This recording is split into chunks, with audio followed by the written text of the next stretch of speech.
Tonight, health experts are warning flu cases across Ohio are outpacing prior years. In the past week, state data reveals hospitalizations from the flu nearly doubled, jumping from 745 to more than 1,400. Annabelle Childers breaks down the latest flu numbers. We're hitting very high rates of influenza in Ohio and also in Summit County right now. There's really been a dramatic rise in the rate just over the last few weeks. Now, that was the medical director for Summit County Public Health, and she really just stated the headline that flu cases are dramatically spiking, and we see that in the numbers. If you'll look here, this is data from Summit County.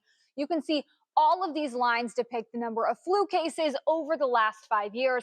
But this pink one is what I want you to pay attention to. This is this current flu season, and you can see it dramatically spikes there. Turning to data out of Cuyahoga County, you can see emergency room visits associated with flu-like illness jumped to 479. The same time period a year prior, the ER visits peaked at 440.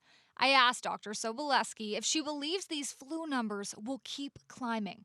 Hard to know. Each flu season's very different, and that's what's been so marked this year is that just dramatic rate of increase.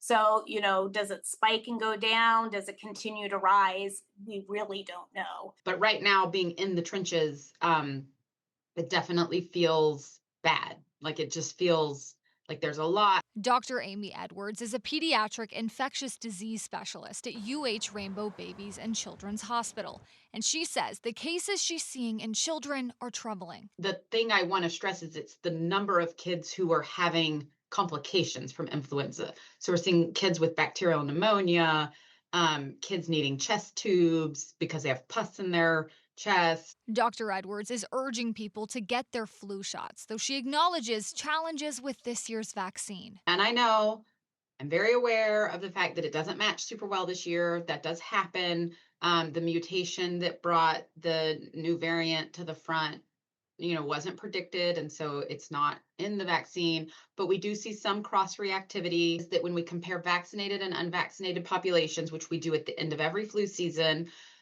we see that vaccinated patients are less likely to need medical care at all levels. Annabelle Childers, 3 News.